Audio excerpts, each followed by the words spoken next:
તમને એવું લાગે છે કે રિયલીમાં કન્ટેન્ટ ક્રિએટર લોકોના વિચારો બદલી શકે યા તો એના વિચારો ઉપર ઇમ્પેક્ટ લાવી શકે?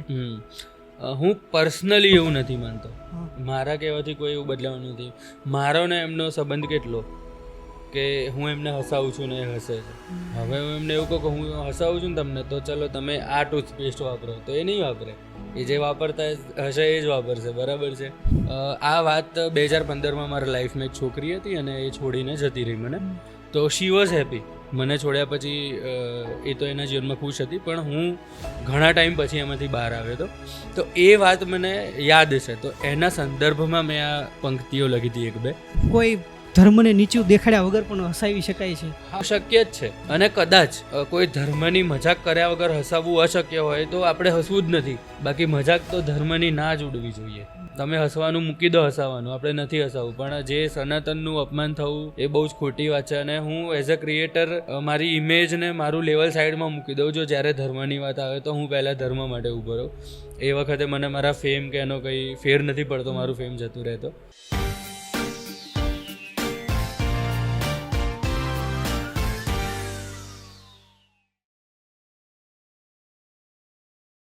કેમ છો કલ્પભાઈ? બસ ભાઈ, એકદમ મજામાં. કેમ છો તમે? ખૂબ સરસ, તમને મળીને આનંદ થયો. સૌથી પહેલાં તો મારે જાણવું, પરપોટો કેમ? અચ્છા, પરપોટો નામ જ કેમ? બરાબર. પરપોટો નામ એટલા માટે, એટલે એવી કોઈ ખાસ જોરદાર વાર્તા નથી એની પાછળ, પણ જે મારો સ્ટ્રગલ પીરિયડ હતો જ્યારે મેં ઘણી બધી શોર્ટ ફિલ્મ્સ, કોમેડી વિડીયોઝ કર્યા યુટ્યુબ માટે. તો એ ટાઈમમાં એક શોર્ટ ફિલ્મ હતી. તો એની અંદર એક રિપોર્ટરનું કેરેક્ટર હતું. રાજન કરીને છોકરો એ કેરેક્ટર કરતો હતો. તો એમાં એ રિપોર્ટરનું જે કેરેક્ટર હતું એનું નામ હતું પરપોટા દાસ. અને એ જે કેરેક્ટર હતું એ એકદમ સિમિલર છે પરપોટાના કેરેક્ટર સાથે. તો જ્યારે પણ અમે લોકોએ આ પ્લાન કર્યું ટિકટોક ટાઈમમાં, તો આઈ ફેલ્ટ કે આ કેરેક્ટર સેમ પેલા રિપોર્ટર જેવું જ છે. તો એ ટાઈમે અમે એવું નક્કી કર્યું કે આ કેરેક્ટરને આપણે એ જ નામ આપી દઈએ. તો પરપોટો નામ આપ્યું. આમ પરપોટા દાસ વિચાર્યું હતું, પણ એ થોડુંક જૂનવાણી લાગતું હતું. એક કોઈ મોટી ઉંમરનો વ્યક્તિ હોય તો દાસ લાગે પાછળ આમ, એટલે પછી અમે પરપોટો નામ રાખ્યું. એટલે પરપોટો નામ છે ને એક કોઈ સાંભળેલું નથી. હા, અને બીજા નંબરમાં ફેમસ છે. જી. મને તમારું નામ પછી ખબર પડી, કેમ કે આપણે એઝ કોઈ ક્રિએટર હોય ને એના હુલામણા નામ અથવા તો એને જે નામ, દાખલા તરીકે પોપટભાઈ કહીએ તો પોપટભાઈનું નામ બીજું છે. એકચ્યુઅલીમાં છે એણે પોતાનું નામ આઈડેન્ટિફાઈ કરેલું છે. બરાબર. તમારી જર્નીની શરૂઆત ક્યારે થઈ? લાઈક તમે યુટ્યુબમાં શોર્ટ ફિલ્મ બનાવતા ત્યારથી તો હું તમને જોઉં છું. ઓકે. અને તમને ઇન્સ્પાયર થઈને ભાઈ કોમેડી ચેનલ પણ ચાલુ કરી હતી. ક્યાં બાત હે. પછી થોડા ટાઈમ પછી બંધ કરી દીધી, પણ કોલેજના ડેમાં મેં યુટ્યુબ ચેનલ ચાલુ કરી હતી. તો તમારી જર્નીની શરૂઆત ક્યારથી થઈ? મારી જર્નીની શરૂઆત થઈ 2014થી. ત્યારે મારા મગજમાં બસ ખાલી એટલો વિચાર હતો કે એક્ટર બનવું છે, પણ શું કરવું, ક્યાંથી શરૂ કરવું, એ બધો કોઈ આઈડિયા નહોતો. અને then it all started in college, કે જ્યારે મેં યુથ ફેસ્ટિવલમાં પાર્ટ લીધો અને બહુ સારું એવું પરફોર્મ કર્યું એમાં. અને મારું જે કામ હતું, મારી સ્કિલ્સ અને એ બધું જોઈને અમારા જે ફેકલ્ટી હતા જેમણે અમને યુથ માટે તૈયાર કર્યા હતા, તો એ મને એમનું પોતાનું એક ડ્રામા હતું માત પિતાને વંદન કરીને, તો એમાં મને કેરેક્ટર ઓફર કર્યું અને મેં કર્યું. એટલે ત્યારથી મારું શરૂઆત થઈ સ્ટેજ પર. અને પછી મેં નાટકો કર્યા. ત્યારબાદ એઝ યુ સેડ કે યુટ્યુબ ચેનલ હતી, તો યુટ્યુબ શરૂ કર્યું.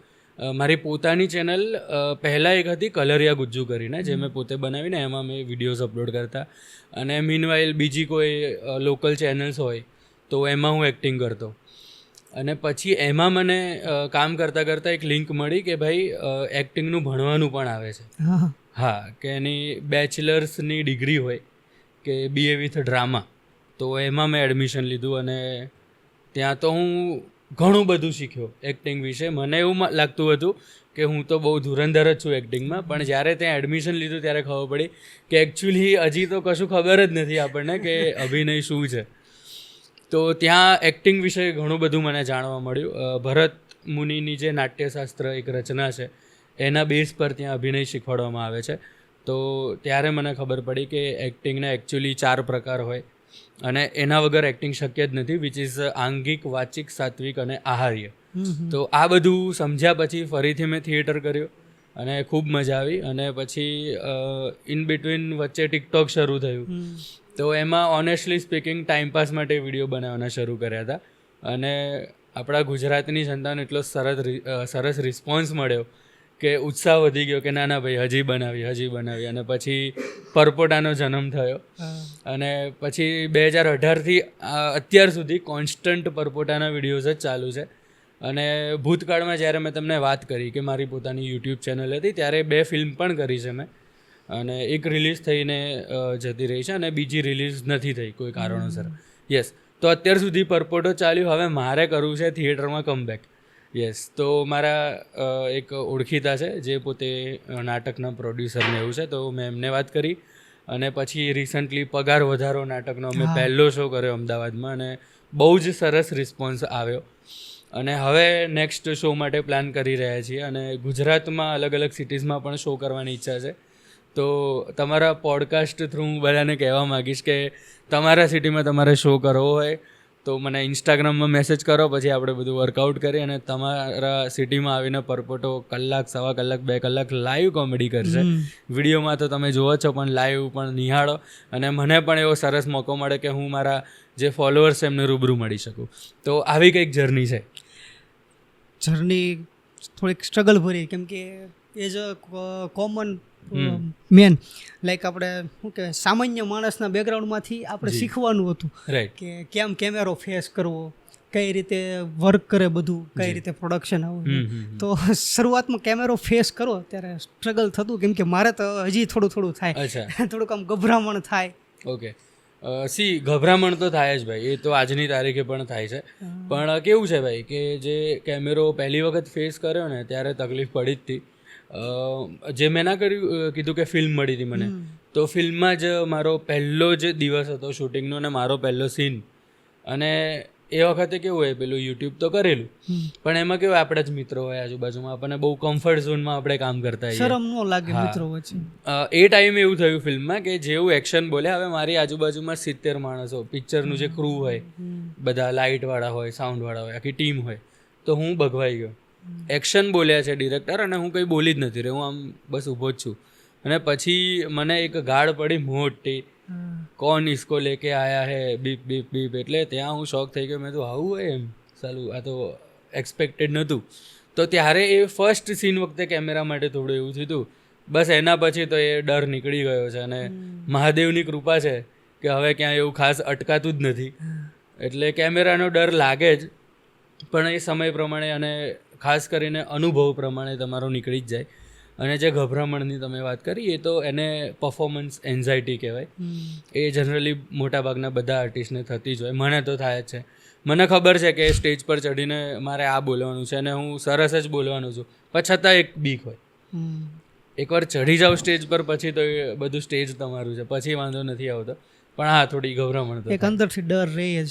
હા, લાઈવ પરફોર્મન્સ કરવામાં, હજારો ઓડિયન્સ સામે બેઠી હોય ને લાઈવ પરફોર્મન્સ કરો અને આપણે જે રેકોર્ડેડ વિડીયો અપલોડ કરીએ, એમાં બંનેમાં કેટલો ફરક હોય? એ બંનેમાં આસમાન અને જમીનનો ફેર છે. કારણ કે વિડીયોમાં તો ભૂલથી બી કંઈક ભૂલ થઈ જાય તો તમે જોડે ઓપ્શન છે કે તમે ડિલીટ કરી દો અને ફરી ઉતારો.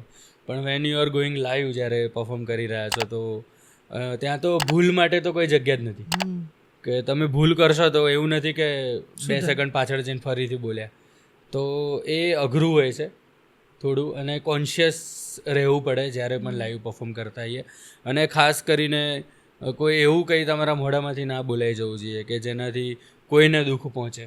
તો આ બધી વસ્તુઓ ખાસ ધ્યાન રાખવી પડે છે. એટલે વિડીયોમાં અને લાઈવમાં તો ધેર ઇઝ હ્યુજ ડિફરન્સ, એમ બહુ જ મોટો ડિફરન્સ છે. પણ લાઈવ ઓડિયન્સ સામે હોય અને જે આપણે આપણું પરફોર્મન્સ બેસ્ટ જોઈને જે ઓડિયન્સ એપ્રિશિએશન આપે આપણને, ત્યારે અંદરથી કેવું ફીલ થાય? ત્યારે તો ગદગદ થઈ જવાય છે. અને બીજું એવું થાય કે આટલા બધા લોકો આપણું કામ આવકારે છે, તો આપણી જવાબદારી છે કે હજી આનાથી પણ બેટર કરીને એમને પીરસવું.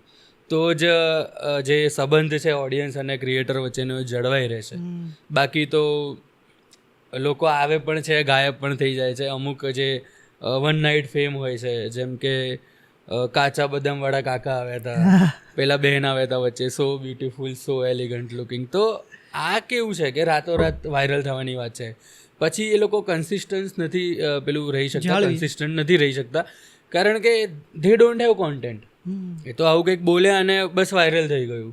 તો એ લોકોનું લોંગ નથી જે પબ્લિક સાથેનું જે ઇન્ટરેક્શન છે. તો ક્રિએટર્સની આ એક જવાબદારી છે કે જ્યારે પણ કોઈ તમારું કામ વખાણે તો બસ ફૂલાઈ જવાનું ને પછી કે હા બસ વખાણ લીધું ને હવે પૂરું ના યાર, ત્યાંથી તમારી જવાબદારી શરૂ થાય છે કે હવે હજી બેટર આપવાનું છે. તમારો યુનિક પોઈન્ટ શું છે ખબર? તમારો જે અવાજ છે, જી, આમ અવાજથી લોકો, તમારો અવાજ જોઈને જ લોકોને હસવું આવે. તમને એવું લાગે છે? છે ઘણા લોકોને. જરાક કે કોઈ ડાયલોગ તમારી પાસે હોય યુનિક અવાજમાં બોલો ને. અચ્છા, ડાયલોગ તો નથી પણ હું કંઈ પણ બોલી લઈશ મારા એના અવાજમાં.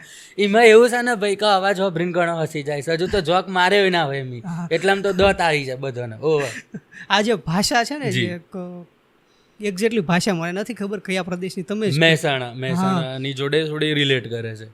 એટલે એ જે ભાષા પ્લસ તમારો યુનિક અવાજ, એ અમને બહુ ગમ્યો હતો. Thank you very much. અમે તમને સતત જોવા માંગીએ. ટિકટોક બેન થયું ત્યારે તમને કેવું ફીલ થયું હતું? કેમ કે તમને ટિકટોકમાં ખૂબ પ્રેમ મળ્યો હતો ગુજરાતની જનતા તરફ. પછી આમ સડનલી એક દિવસ આવે ને સરકાર એમ કે ભાઈ ટિકટોક બંધ છે આજથી. જી. તો તમને કેવું થાય કે હજારોનું લાખોનું ઓડિયન્સ આપણે ભેગું કર્યું છે ને એક ઝટકામાં ખતમ? યસ, થયું હતું એવું મને કે આટલું બધું ઓડિયન્સ મારું ભેગું કરેલું છે અને હવે હું કેવી રીતે બધું આગળ વધાવીશ. પણ હું સેડ તો બિલકુલ નહોતો, કારણ કે પહેલાં તો સરકારે જે કારણથી ટિકટોક બેન કર્યું, આપણા ડેટાની પ્રાઇવસી એમાં નથી જળવાતી, તો એ ઓબ્વિયસ બહુ જ ઇમ્પોર્ટન્ટ રીઝન છે. એટલીસ્ટ મારા ફોલોઅર્સ જતા રહેશે અને એનાથી તો વધારે મોટું રીઝન છે. સો આઈ રિસ્પેક્ટ કે સરકારે જે પણ ડિસિઝન લીધું એ બરોબર જ છે. અને બીજી વસ્તુ, એ ટાઈમે મેં છેલ્લે એક વિડીયો તો મૂક્યો હતો કે ઇન્સ્ટાગ્રામમાં આવી જજો બધા, આ મારું આઈડી છે, પણ એટલા બધા લોકો ના આવ્યા. લાઈક 16 લાખ ફોલોઅર્સ છે તમારા ટિકટોકની અંદર, 1.6 મિલિયન. અને મને એવું હતું કે એટલીસ્ટ 5 લાખ લોકો તો આવી જ જશે, પણ બહુ જ ઓછા લોકો આવ્યા. ઓછા એટલે સમજો કે મારા 25-30 હજાર ફોલોઅર્સ હતા ઇન્સ્ટાગ્રામમાં, તો 50,000 થયા, 20 જેવા વધ્યા. અને એનું રીઝન એ છે કે ટિકટોક છે ને, એમાં કેવું હતું કે બધી જ એજ ગ્રુપના લોકો એને વાપરતા હતા, નાનું બાળકથી માંડીને ઘરડા સુધી. અને એમાં you don't have to login, તમે ટિકટોક ખોલ્યું, સ્ક્રોલ કરતા જાઓ, વિડીયો આવી જાય. હવે જ્યારે એ વસ્તુ શિફ્ટ થઈ ગઈ મારી ઇન્સ્ટાગ્રામ પર, તો હવે બાળકોવાળી જે ઓડિયન્સ છે એ માઇનસ થઈ ગઈ, જે વડીલો છે માઇનસ થઈ ગયા, ઘણા મિડલ એજના લોકો પણ ના વાપરતા હોય, તો એ થોડો ફટકો પડ્યો. પણ મને વિશ્વાસ હતો મારી પર કે આપણે ભગવાને કલા આપી છે ને સરસ ભગવાનની કૃપા છે આપણી પર, એટલે આજ નહીં તો કાલે ઓડિયન્સ વધતું જ જશે ઇન્સ્ટાગ્રામમાં. સો જ્યારે 50,000 હતા અને અત્યારે ઓલમોસ્ટ 5 લાખ થવામાં 5,000 ફોલોઅર્સ જ બાકી છે, તો એવો સેડ નહોતો થયો, પણ થોડુંક થાય ખરું એમ. એઝ અ હ્યુમન નેચર આપણને થોડુંક ફરક પડે. પણ પછી હું તો વધ્યો જ ગયો આગળ ઇન્સ્ટાગ્રામમાં. ટિકટોકવાળી વાત જ મેં મગજમાંથી કાઢી નાખી હતી. ઇન્સ્ટાગ્રામમાં તો ત્યાર પછી ટિકટોક પછી તો ઇન્સ્ટાગ્રામમાં રીલ્સ આવી ગઈ, એટલે આપણું રીલ્સ. પણ રીલ્સ ને જે ટિકટોક શોર્ટ્સ ને એ બધા હોય, તો એ શોર્ટ કન્ટેન્ટ છે જી, કે 1 મિનિટ કે 1 મિનિટ વધીને 30 સેકન્ડ, મતલબ 1.5 મિનિટના વિડીયો. અને જે આપણી જે પહેલી 2016-17ની ઓડિયન્સ હતી ને, એ હતી લોંગ વિડીયો ટેવાયેલી, 7 મિનિટનો, 10 મિનિટનો, 15 મિનિટનો, તો એ જોઈ શકતા. અત્યારે હવે લોકો, મને એવું ફીલ થાય છે કે પર્સનલી, કે રીલ્સમાં એટલા અટવાયેલા છે કે એને હવે લોંગ વિડીયો જોતા આળસ થાય છે. જી, તમને એવું ફીલ થાય છે? હા, 100%. કારણ કે મારી પોતાની યુટ્યુબ ચેનલ છે અને જેટલા વ્યૂઝ મારી રીલ્સમાં આવે છે એટલા એમાં નથી જ આવતા. સો એનું સબૂત છે તમે જે વાત કરી એનું. હું એવું માનું છું કે એનું રીઝન એવું હું માનું છું કે જે તમે વાત કરી કે આ સાલમાં લોંગ વિડીયોઝ જોવાતા, હવે એ સાલ અને પછી આવી ગયું કોવિડ, જે આખી દુનિયા માટે એક આખો એક ટ્વિસ્ટ હતો, બરાબર છે. તો એમાં ઘણા બધાને ફાઇનાન્શિયલ ક્રાઇસિસ આવી ગયા, ઘણી બધી તકલીફો થઈ, લોકોના ધંધા પડી ગયા અને પછી એને પાછું લોકો ડિપ્રેસ થઈ ગયા શોર્ટમાં. તો એના પછી રીલ્સનો દોર આવ્યો, તો લોકો એટલા ડિપ્રેસ થઈ ગયા. અને અત્યારે એક તો ડિપ્રેશન છે ઘણા બધા લોકોને, એસ્પેશિયલી જે એકદમ નવી જનરેશન છે એમાં તો ખાસા બધા પ્રોબ્લેમ છે. અને બીજું કે લોકો એટલા વ્યસ્ત થઈ ગયા છે અત્યારે, ટાઈમ નથી લોકો પાસે. અને એ ટાઈમમાં એટલી કશ્મકશ ભરી જિંદગીમાં એ લોકો ક્યાંક એન્ટરટેનમેન્ટ શોધતા હોય છે, પણ લોકો એટલો ટાઈમ આપી નથી શકતા. આપતા નથી એમ નથી કહેતો, આપી જ નથી શકતા. એટલો સમય છે જ નહીં. તો આવા ટાઈમમાં લોકો એવું શોધે છે કે એકદમ શોર્ટ ટાઈમમાં મને સહેજ મુસ્કાન મારા મોઢા પર આવી જાય.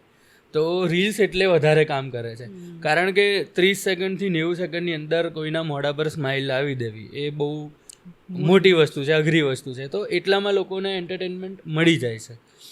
અને 10 મિનિટનો એક વિડીયો જોવો અને 10 મિનિટમાં 50 રીલ જોવી, તો ધેર ઇઝ હ્યુજ ડિફરન્સ ને.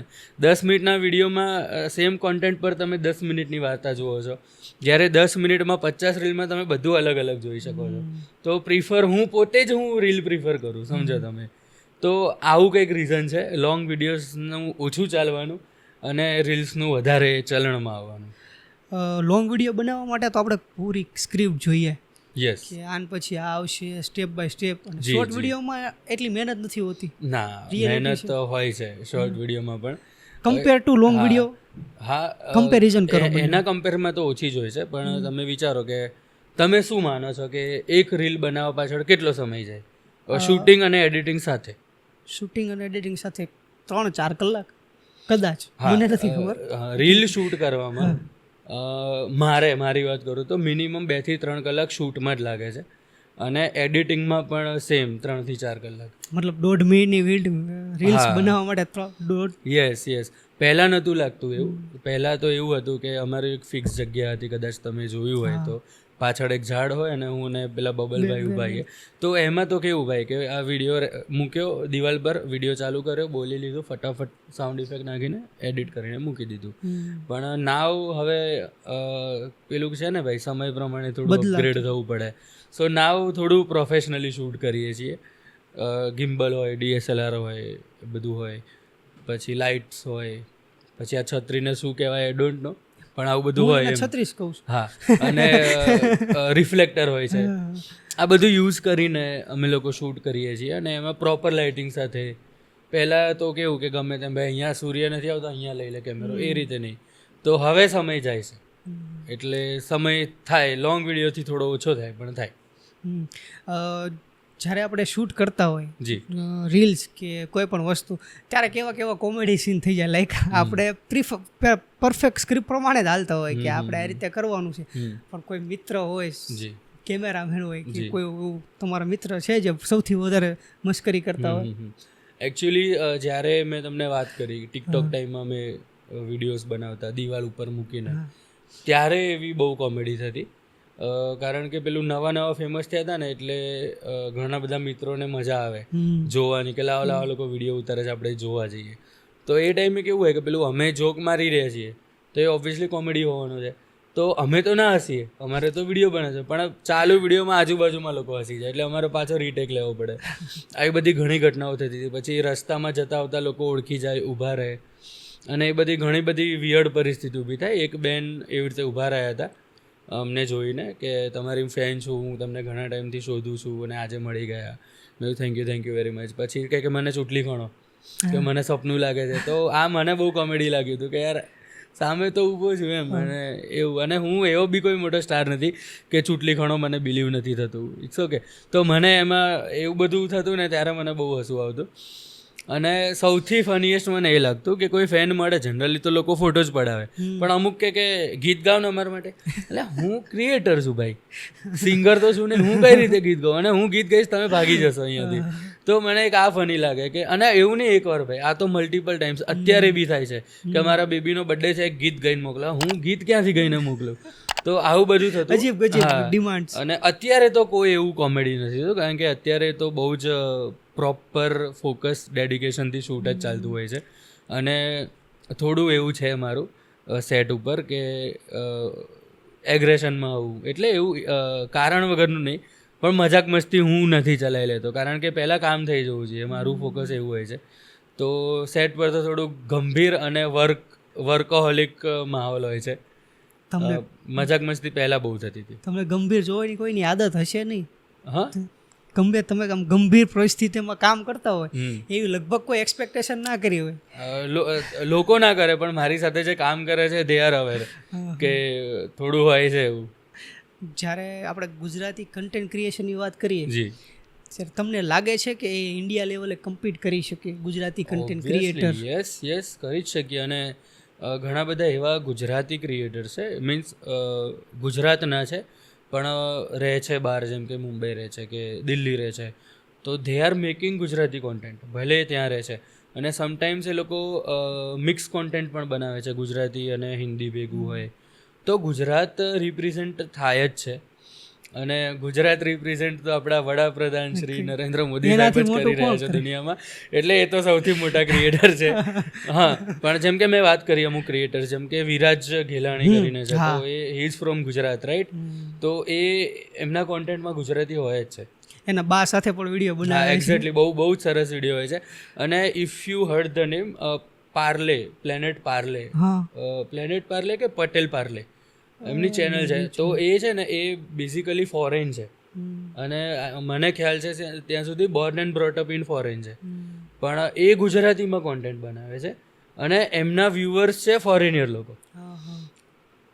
તો તમે વિચારો કે એ તો ફોરેન, આપણે તો હમણાં ઇન્ડિયાની જ વાત કરી, બીજા રાજ્યોની, પણ એ તો દેશની બહાર રહીને પણ ગુજરાતી કોન્ટેન્ટ બનાવે છે, અને એ born and brought up in foreign છે ને, તો એમની લેંગ્વેજ પેલી છે, શું ખરાશ હતું એ ટાઈપનું નથી બોલતા આપણે, લાઈક ઇંગ્લિશ એસેન્ટમાં ગુજરાત. તો એ બોલે છે જે રીતનું, એ ગુજરાતી જે રીતે શીખ્યા છે, પણ કોન્ટેન્ટ એટલું સરસ બનાવે છે કે તમે રિલેટ કરી શકો.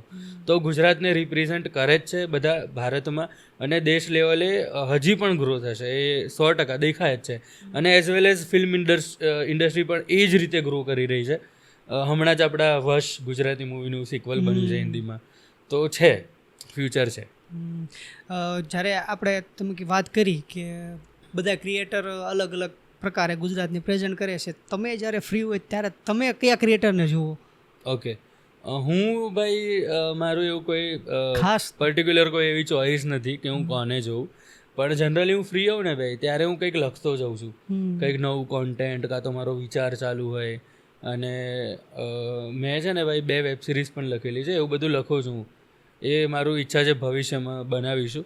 તો મોસ્ટલી મારો ટાઈમ આમ જ જતો હોય છે, લખવામાં. સ્ક્રિપ્ટ લખતો હું કોઈ વેબ સિરીઝની, શોર્ટ ફિલ્મની, મેં જો ઘણી બધી લખેલી છે, અને કોમેડીની, આખી અલગ જોનરની, crime thriller, revenge story, psychological, આવું બધું લખતો હોઉં છું. ને એના સિવાયના ટાઈમમાં હું સૂઈ જાઉં છું. તમે શાયરી પણ લખો છો, મેં તમારી શાયરી વાંચેલી છે. શાયરી નહીં, પોએટ્રી. હા, સોરી, પોએટ્રી. જી, એટલે એકાદી પોએટ્રી કયો? ઓનેસ્ટલી કહું, મેં લખી છે, પણ મને યાદ નથી મોઢે, પણ જેટલું યાદ છે એટલું કહું. એક છે, આ વાત 2015માં મારા લાઈફમાં એક છોકરી હતી, અને એ છોડીને જતી રહી મને. તો શી વોઝ હેપી, મને છોડ્યા પછી એ તો એના જીવનમાં ખુશ હતી, પણ હું ઘણા ટાઈમ પછી એમાંથી બહાર આવ્યો હતો. તો એ વાત મને યાદ છે, તો એના સંદર્ભમાં મેં આ પંક્તિઓ લખી હતી 1-2, કે તુમ ફૂલ હો ઓર મેં બાગીચા, તુમ ફૂલ હો ઓર મેં બાગીચા, बागीचे से निकल कर फूल तो महक रहा है, सुना तो सिर्फ बागीचा पड़ा है. આવું એક મેં લખેલું છે, ડીપ. હા, અને બીજું છે મારા ઇન્સ્ટાગ્રામની હાઇલાઇટમાં લખેલું છે એમાં. જ્યારે આપણે કન્ટેન્ટ ક્રિએશનની જ વાત કરતા હોય, જી, ત્યારે ઘણા બધા ગુજરાતમાં ક્રિન્જ કન્ટેન્ટ બનાવતા હોય, જી, અને એને જે તમે આગવી શૈલીમાં જે ટ્રોલ કરો, જી, તો ત્યાં ક્યારેય કોઈનો કોલ આવ્યો કે ભાઈ કલ્પભાઈ આ મારો વિડીયો તમે જે ટ્રોલ કર્યો છે તો એને ડિલીટ કરી દો?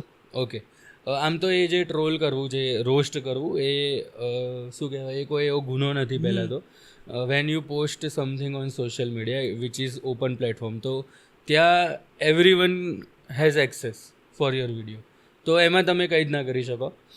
ઇવન મારા વિડીયો પણ એક કોઈ હતો વ્યક્તિ, મુન્નો કરીને, ગુજરાતી વિડીયો એમના આવતા હતા, અને એ તો આઈ ગેસ ઓફ થઈ ગયા. તો મારો વિડીયો પણ કોઈક એવો બનાવ્યો હતો કે પહેલાં હું બોલું, પછી મુન્નો મને ગાળો બોલે. તો ભાઈ એને ફન વેમાં લેવાનું હોય, તમારે એને સિરિયસ ના લેવાનું હોય. એટલે હું બહુ ઓછા એવા વિડીયો બનાવું છું, મને આ બધી કોન્ટ્રોવર્સીથી બહુ પેલું એ છે. છતાં એક વખત એવું થયું હતું કે એનું બહુ ઝાઝી ચર્ચા નહીં કરી શકું, પણ એક વિડીયો હતો એક આંટીનો, અને એ આંટીના વિડીયો સાથે મેં મારો એડિટ કરીને મૂક્યો હતો, અને એક ભાઈનો મને મેસેજ આવ્યો કે વિડીયો ડિલીટ કરો, મારા મમ્મી છે. એટલે મેં કીધું ભાઈ આ વિડીયો મેં જ્યાંથી ડાઉનલોડ કર્યો ને ત્યાં જ 10 મિલિયન વ્યૂ છે. એટલે મેં કીધું તું પહેલાં ત્યાંથી ડિલીટ કરાય. તો કે મેં બધાને મેસેજ કરેલા છે, કારણ કે તમે પહેલાં છો કે જેમણે મને એકચ્યુઅલી જવાબ આપ્યો. તો પછી મેં કીધું તું મને ખાલી પ્રૂફ આપ કે તારા મમ્મી છે. મેં કીધું આવા તો ઘણા મેસેજીસ આવતા હોય. તો એણે મને પ્રૂફ આપ્યું, એનો નંબર આપ્યો, મેં એને ફોન કર્યો, વિડીયો કોલમાં મેં આંટી સાથે વાત કરી જે વિડીયોમાં હતા. ધેન આઈ બિલીવડ કે હા ભાઈ એના મમ્મી છે તો ચોક્કસ વસ્તુ છે, અને મારી મમ્મી પર આવો કોઈ વિડીયો બને તો મને બી ના ગમે, એટલે મેં ડિલીટ પણ કરી દીધો. અને મેં પોતે વિડીયો બનાવીને મૂક્યો કે ભાઈ જેણે આ આંટીનો વિડીયો ક્યાંય પણ મૂકેલો હોય તો ડિલીટ કરી દો, કોકની મમ્મી છે, આવું છે, અને એ વિડીયો જે તે સમયે ભૂલથી વાયરલ થઈ ગયો છે, તો આવું આપણે ના કરવું જોઈએ. તો બસ આવો એક ઇન્સિડન્ટ થયેલો છે, બાકી તો કોઈ મેસેજ આવતા નથી મને એવા ધમકીવાળા બી નહીં કે પ્રેમથી ડિલીટ કરી દે કે કશું જ નહીં. લોકોને હસાવા કેટલા અઘરા છે? લોકોને હસાવા અઘરા છે, જેમ મેં વાત કરી કે લોકો બહુ બિઝી છે, લોકો ઘણા ડિપ્રેસ્ડ છે અને ટાઈમ નથી હોતો, અને આવા સમયમાં બી એમને હસાવા અઘરા તો છે. અને એવું નથી કે અમારા દરેક વિડીયો કોમેડી હોય, અમારા વિડીયોઝ પણ ફ્લોપ જતા હોય છે, લોકોને નથી ગમતા હોતા, તો અઘરું જ છે ભાઈ. મેં તો મૂક્યો હોય વિડીયો એટલે મને તો એવું છે કે હા ભાઈ ફની જ છે, આ તો જોરદાર એમ. મૂક્યા પછી ખબર પડે કે ભાઈ તને એકલાને ફની લાગે છે, બીજાને નહીં, તો છે ઘણા અઘરા છે, પણ હસે છે લોકોને, અમે એટલે જ આગળ વધ્યા છીએ. લોકો જ્યારે કમેન્ટમાં કંઈક આડોળું કે લાઈક આપણે તો સારા ભાવથી મૂકેલો જ હોય, પણ ઘણી વખત લોકોને ન ગમ્યો અથવા તો એને મિસ અન્ડરસ્ટેન્ડિંગ થઈ ગયું એવું થયેલું છે ક્યારે?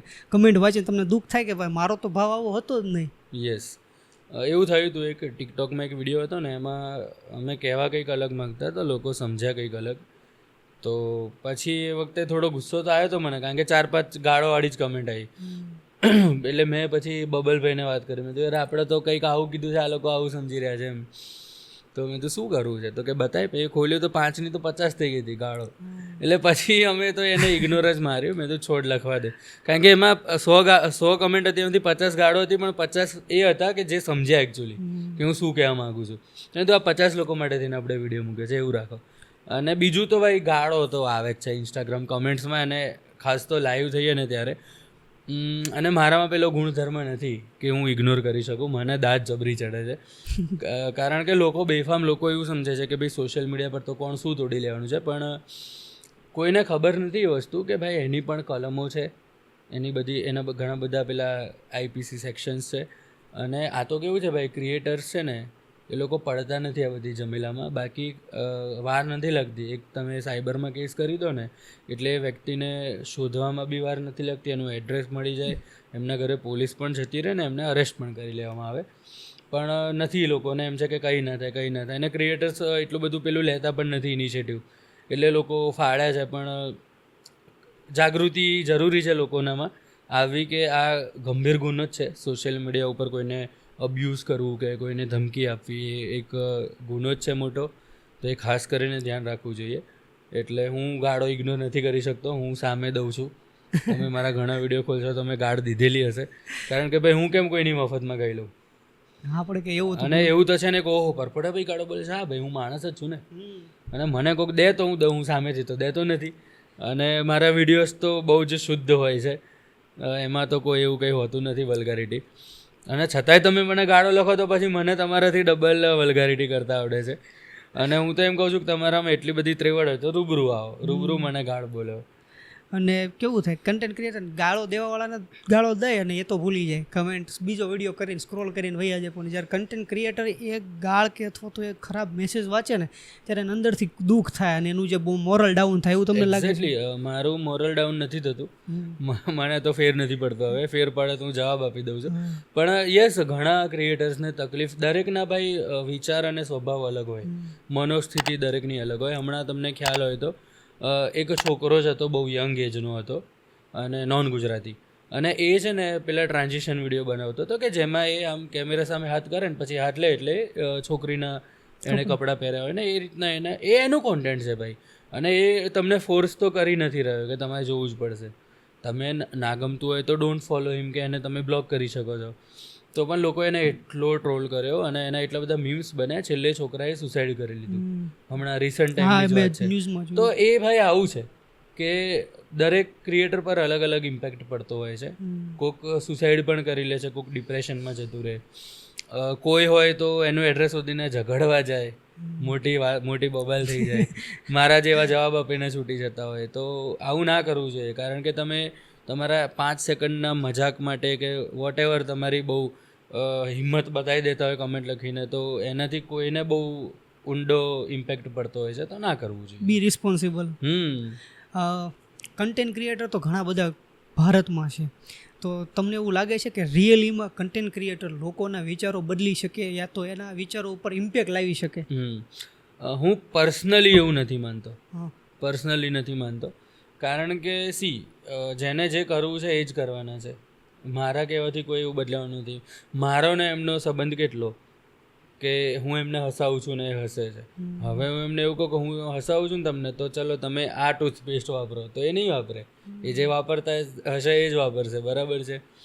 તો અને હું મારી પોતાની વાત કરું, હું કોઈ દિવસ કોઈ ક્રિએટર કે કોઈ એક્ટરના કહેવાથી કોઈ વસ્તુ ના ખરીદું. મારે ખરીદવી હોય તો જ ખરીદું. એસ્પેશિયલી આપણે તો બધા ગુજરાતની જનતા છીએ એટલે માઇન્ડ આખું અલગ હોય આપણું તો. એટલે એઝ પર માય ઓપિનિયન હું નથી માનતો કે લોકો આપણા કહેવાથી ડિસિઝન લે. કેમ કે આ સવાલ મેં કંઈક જોયેલો હતો કે આપણે લાસ્ટ ટાઈમ ક્યારે કોઈ અભિનેતા અથવા તો કોઈ ઇન્ફ્લુએન્સરના કહેવાથી આપણે કોઈ વસ્તુ પરચેસ કરી હતી. એટલે મને પર્સનલી એવું ફીલ થતું હતું કે કોઈ ઇન્ફ્લુએન્સર કહી દે કે ભાઈ આ વસ્તુ કરો કે આ એપ્લિકેશન યુઝ કરો તો આ પ્રોડક્ટ યુઝ કરો તો કોઈ કરશે નહીં. કોઈ નહીં કરે. Future of content creation, like content creator બનવા માટે શું જોઈએ? ખાસ કરીને ક્રિએટિવ મગજ જોઈએ પહેલાં તો, અને ઓબ્ઝર્વેશન સ્કિલ્સ જોઈએ. આજુબાજુમાં you are suppose two observe things, એમાંથી તમને કંઈક ના કંઈક મળી જાય. અને પછી એની સ્ક્રિપ્ટ લખવાની. એ સ્ક્રિપ્ટ તમને વાંચીને વધારે સુપર ડુપર ફની લાગે ને તો જ એને બનાવવાની. અને એનું એક્ઝિક્યુશન જે છે એ મેઇન એક્ઝિક્યુશન તમે કેવી રીતે કરો છો સ્ક્રિપ્ટનું. જેમ કે અત્યારે આ રૂમમાં જેટલા બેઠા છે બધાને સેમ સ્ક્રિપ્ટ આપીને કંઈક વિડીયો બનાવો તો બધાનો વિડીયો અલગ હશે. પોતાના માઇન્ડ. હા, તો બધાનું એક્ઝિક્યુશન અલગ અલગ હોય. પણ આપણું એક્ઝિક્યુશન એ રીતે નક્કી થાય કે પબ્લિકને શું ગમે છે. પબ્લિકને જે ફોર્મેટમાં જે વસ્તુ જોવી ગમે છે એ ફોર્મેટમાં આપણે બનાવવાનું હોય. તો એક આ ધ્યાન રાખવું પડે. બીજું ઓબ્ઝર્વેશન કરવાનું આજુબાજુમાં. ક્રિએટિવ માઇન્ડ, કોઈ નોર્મલ વસ્તુને ક્રિએટિવ કેવી રીતે બનાવી શકાય એ બધું તમારામાં સ્કિલ હોવી જોઈએ. અને સૌથી મેઇન વસ્તુ છે વાંચન. તમે વાંચો ને સતત, રોજ તમે લાઈક એક બુકના 5 કે 7 પાના વાંચો છો તો પણ તમારું એ ખુલતું જાય સોફ્ટવેર મગજનું ને કંઈક ના કંઈક સૂઝતું જાય. તો બસ આવા નાના નાના 2-3 પોઈન્ટ છે. અને બીજા પોઈન્ટ છે પણ એ ક્રિએટર બન્યા પછીની વાત છે બધી. પરપોટા ભાઈ સ્પિરિચ્યુઅલ છે, લાઈક ગોડ પ્રત્યે કેવા? હા ભાઈ, તમે ભગવાનમાં બિલીવ કરો છો? લાઈક હું ભગવાનમાં બહુ જ અતિશય બિલીવ કરું છું. ભગવાનમાં જ બિલીવ કરું છું એવું સમજી લો. મારું કોઈ કાર્ય નવું હોય તો હું ભગવાન પર જ છોડી દઉં છું કે તમે જેમ કરો એમ. મારી દિનચર્યા પણ બહુ ધાર્મિક છે. જે સવારે ઉઠીને વિષ્ણુ સહસ્ત્રનો પાઠ કરું છું, પછી દત્ત બાવણી કરું છું, હનુમાન ચાલીસા કરું છું, કૃષ્ણ ભગવાનના બાળ સ્વરૂપને તુલસી ચઢાવું છું, સૂર્ય ભગવાનને જળ ચઢાવું છું, પછી પીપળે જળ ચઢાવું છું. ત્યારબાદ હું જાઉં છું મંદિરમાં, જે આદિશક્તિ છે એમના દર્શન કરું છું. શિવલિંગ પર હું જળ અર્પણ કરું છું, કાળા તલ ચઢાવું છું, અને પછી મારો દિવસ શરૂ થાય છે. ભગવદ્ ગીતા વાંચેલી છે? ના, ભગવદ્ ગીતા વાંચી નથી મેં આખી, પણ મને ઓલમોસ્ટ ઘણું બધું ખ્યાલ છે. કારણ કે મારા પપ્પા જે છે એ હી વોઝ ઇન સચિવાલય, બટ પેરેલલ એ કર્મકાંડ પણ કરે છે. તો એમના મોઢે નાનપણથી બધી ધાર્મિક વાતો સાંભળી હોય એટલે ઓલમોસ્ટ ઘણું બધું ખબર છે ખરું મને. જે લોકો ભગવાનમાં બિલીવ કરતા હોય એનું મગજ કમ્પેર ટુ અધર ઓછું ડિપ્રેસ થાય છે. યસ ભાઈ, કારણ કે તમે જ્યારે સ્પિરિચ્યુઅલ થઈ જાઓ છો ને ત્યારે પરિસ્થિતિ સામે તમારો જે પર્સપેક્ટિવ હોય, તમારો પોઈન્ટ ઓફ વ્યૂ હોય ને એ બદલાઈ જાય છે. સમજ્યા? જેમ કે કૃષ્ણ ભગવાને એક વાત કરેલી છે. એ વાત પ્રમાણે એવું કહે છે કે જે જીવનના પ્રોબ્લેમ્સ હોય છે ને એ બધા ઇક્વલ જ પ્રોબ્લેમ છે. બધા પ્રોબ્લેમ ઇક્વલ છે. તમે મનુષ્ય કોઈ પર્ટિક્યુલર પ્રોબ્લેમને ઉપાડીને એને પ્રાયોરિટી આપી દો છો ને તમે વધારે દુઃખી થાવ છો. એક્ઝામ્પલ આપું કે મારા જીવનમાં ફાઇનાન્શિયલ પ્રોબ્લેમ છે કે ચલો પૈસા ઓછા આવે છે. બીજી બાજુ મારે મારા પપ્પા જોડે બનતું નથી. ત્રીજું, મારે પેલો મિત્ર મારો દુરુપયોગ કરે છે. આ 3 પ્રોબ્લેમ થઈને ચોથું મારું બ્રેકઅપ થયું છે. 4 પ્રોબ્લેમ જ છે જીવનના. પણ હું શું કરીશ એઝ અ હ્યુમન? બ્રેકઅપ થયું છે યાર, એની યાદ આવે છે. પ્રોબ્લેમ તો 4 છે ને ભાઈ. તો આમાં એવું તો શું છે કે તું એને પ્રાયોરિટી ગણે છે? આપણે એને જેને પ્રાયોરિટી આપણે વધારે હર્ટ થવાના છીએ. તો ભગવાન એવું કહે છે કે દરેક પ્રોબ્લેમ સરખા જ છે, એને સરખી રીતે ટ્રીટ કરો અને ભવિષ્યનું વિચારશો નહીં, કારણ કે એ તમને ખબર નથી શું થવાનું છે. ભૂતકાળનું વિચારવાનો કંઈ મતલબ નથી, એ થઈ ચૂકેલું છે. જીવન જે છે એ વર્તમાનમાં છે, તો પ્રેઝન્ટમાં જીવો. તો આવી વાત છે. એટલે જે લોકો સ્પિરિચ્યુઅલ હોય ને ભાઈ, એ લોકોનો તકલીફોને જોવાનો નજરિયો કંઈક અલગ જ હોય. એ લોકો વાગોળ્યા ના કરે એ વસ્તુને. એટલે બસ આવું કંઈક છે. ઓલું કંઈક પોએટ જેવું કંઈક છે કે તમે એકને એક જોક હોય ને એની ઉપર વારંવાર હસી ના શકો, તો એકને એક દુઃખ ઉપર વારંવાર દુઃખી કેમ થવું? એક્ઝેક્ટલી યસ, સાંભળેલું છે મેં. એટલે આ એવું છે કે તમે એકનું એક દુઃખ વારા ઘણીએ વાગોળ્યા કરો તો એ દુઃખ મોટું થાય. એક્ઝેક્ટલી. કન્ટેન્ટ ક્રિએટરમાં નવા આવનાર લોકોને તમારી શું શિખામણ રહેશે? એવું શિખામણ તો ના આપી શકું, પણ બેસ્ટ વિશેષ આપી શકું. તમે એ લેવલ ઉપર છો કે તમે કોઈને કહી શકો કે મેં આ ભૂલ કરી છે, તું આ ના કરીશ. ઓકે, ભૂલમાં તો બસ અમે લોકો પહેલાં વેઠ વાળતા હતા અને ફેમસ થયા, અને હવે પ્રોફેશનલ થોડું કરીએ છીએ. તમે શરૂઆતથી જેવો ટ્રાય કરો કે ક્વોલિટી વિડીયો આપો, જેની વિઝ્યુઅલ ક્વોલિટી રેઝોલ્યુશન સારું હોય, જેની સાઉન્ડ ક્વોલિટી ખાસ સારી હોય, અને કોન્ટેન્ટ બહુ જ મજબૂત હોવું જોઈએ. અને ખાસ કરીને આ ભૂલ અમે કરી નથી, પણ મેં જોઈ છે ઘણા લોકોને કરતા, કે લોકો છે ને ધર્મ ઉપર જોક મારી દે છે, તો એના પછી એ લોકોને તકલીફ થતી હોય છે આગળ જતાં. કારણ કે સ્વાભાવિક છે યાર કે કોઈ પણ સનાતની વ્યક્તિની લાગણી દુભાય અને અવાજ ઉઠાવે, પછી એન્ડ ઓફ ધ સ્ટોરી તમારે વિડીયો ડિલીટ કરવો પડે યા તો તમારે માફી માગવી પડે. તો એ ખાસ ધ્યાન રાખો. અને હું એવું નથી કહેતો કે તમારે આવું ના કરવું પડે એટલે ધ્યાન રાખો. આપણે કોણ છીએ કે આપણે કોઈ પણ ધર્મનું અપમાન કરીએ, જજ કરીએ? હા, અપમાન કરી જ ના શકાય ને. તમે ધારો કે ધાર્મિક નથી, તમે નથી માનતા, પણ કરોડો લોકો માને છે, એમની આસ્થાનું શું? તો એક આ વસ્તુ તો ખાસ ધ્યાન રાખવી જોઈએ. પછી ઘણી વખત કાસ્ટિઝમ પર જોક થઈ જતા હોય છે જાણે અજાણ્યામાં, તો એ બધું ના કરવું જોઈએ. અને એ તમારી એક જવાબદારી છે એઝ અ ક્રિએટર. તમે સોશિયલ પ્લેટફોર્મ પર કંઈક મૂકી રહ્યા છો કે જે તમારા મૂક્યા પછી એ વસ્તુ આજીવન રહેવાની છે, સોશિયલ મીડિયા પર કોઈ પણ જોઈ શકશે. તો તમારી એ લાયબિલિટી છે કે તમે એવી વસ્તુ ના મૂકો કે જેનાથી કોઈની લાગણી દુભાય કે કોઈને અપમાનજનક ફીલ થાય. તો એક આ ટીપ છે મેઇન. તો ઘણા બધા ક્રિએટર છે જે કોઈ લાગણી દુભાવ્યા વગર પણ લોકોને હસાવે છે. જી, જેમ કે સ્ટેન્ડઅપ કોમેડિયનની વાત કરું ને તો એઝ અ હું પર્સનલ જોતો તે ઉપમન્યુ કરીને છે, અભિષેક ઉપમન્યુ. હા, તો એની એક કોમેડી હોય એમ ક્લિયર અને ટૂંકમાં રિલેટેબલ હોય છે. એની સામે અધર બીજા ક્રિએટર છે જે મુનવ્વર જેવા છે કે જે ઘણી વખત એવા બયાનો આપે છે. તો શું કોઈ ધર્મને નીચું દેખાડ્યા વગર પણ હસાવી શકાય છે? હા, હસાવી જ શકાય ને. હું હસાવી રહ્યો છું. બીજા બી ક્રિએટર છે બધા ગુજરાતના, અમદાવાદી મેન છે કુશલ મિસ્ત્રી અને ટીમ, એ છે દેવ રાવલ કરીને છે સુરેન્દ્રનગરના, ગુજરાતમાં ફેવરિટ. તો they are making people laugh. અને એ લોકોના વિડીયોઝમાં ક્યાંય તમને આ પ્રકારની કોઈ વસ્તુ જ જોવા નહીં મળે કે જેનાથી કોઈને અપમાનજનક લાગતું હોય. તો શક્ય જ છે. અને કદાચ કોઈ ધર્મની મજાક કર્યા વગર હસાવવું અશક્ય હોય તો આપણે હસવું જ નથી. બાકી મજાક તો ધર્મની ના જ ઉડવી જોઈએ.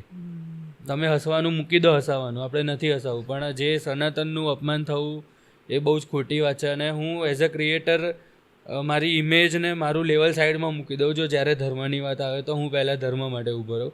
એ વખતે મને મારા ફેમ કે એનો કંઈ ફેર નથી પડતો, મારું ફેમ જતું રહેતો. તો છે ભાઈ, ધર્મની લાગણી તો ના જ દુભાવી જોઈએ કોઈ જ કારણથી. હવે અમે એઝ અ ઓડિયન્સ પરપોટા ભાઈને અથવા તો કલ્પભાઈને આવનારા સમયમાં કયા લેવલે પ્રોડક્શન કરતા જોઈશું? ઓકે, આવનારા સમયમાં ફિલહાલ તો નજીકના સમયમાં તમે મને નાટકોમાં જોશો. ઓલરેડી એક નાટકનો શો થયો છે, આગળ વધી જ રહ્યો છે, અને એક બીજું નાટક માટે પણ વાત ચાલી રહી છે. હું અત્યારે રિવીલ નહીં કરી શકું. અને ઇન ફ્યુચર જેમ મેં 2 ફિલ્મો કરી છે પહેલાં, અને ભવિષ્યમાં પણ એવી ઈચ્છા છે કે ફિલ્મોમાં પણ આવું. તો છેલ્લે તો બધી મહાદેવની જ ઈચ્છા છે. આપણે તો એ રસ્તો ચીંધે એમ ચાલ્યા કરવાનું છે એમનામાં આસ્થા રાખીને.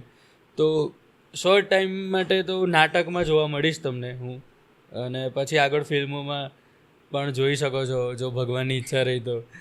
સર, લોકોને મળતા હોય ને ત્યારે એમ અંદરથી આપણને વાઇબ મેચ થઈ જાય. તમારી આંખોમાં મને ખુશી દેખાય છે કે તમારા કામ પ્રત્યેની ખુશી, કે તમને ક્યાંય અફસોસ નથી કે મેં એવું કામ ક્યારેય નથી કર્યું કે લોકોની આ લાગણી દુભાય. જી, એટલે તમારી આંખોમાં એ ખુશી મને દેખાય છે. ઓકે, થેન્ક યુ, તમે અમારા શોમાં આવ્યા Thank એ you, બદલ thank you તમારો very ખૂબ much. ખૂબ આભાર. જી. તમારો કિંમતી સમય આપ્યો એ બદલ આપનો આભાર. Thank you so much. આવા અદ્ભુત પોડકાસ્ટમાં મને ઇન્વાઇટ કરવા માટે ખૂબ મજા આવી અને હું બેસ્ટ વિશીસ આપું છું તમને. ભગવાન શ્રી રામ, મહાદેવ, શ્રી કૃષ્ણ, બજરંગબલી તમારી બધી મનોકામના પૂરી કરે ને તમારો શો ખૂબ જ આગળ વધે અને તમે પણ ગ્રો કરો. અને આજે મારો ઇન્ટરવ્યૂ લીધો છે, કાલે કદાચ તમે બોલિવૂડના સ્ટાર્સનો પણ ઇન્ટરવ્યૂ લો એવી ભગવાનને પ્રાર્થના છે. તમારા મોઢામાં ઘી શક્કર.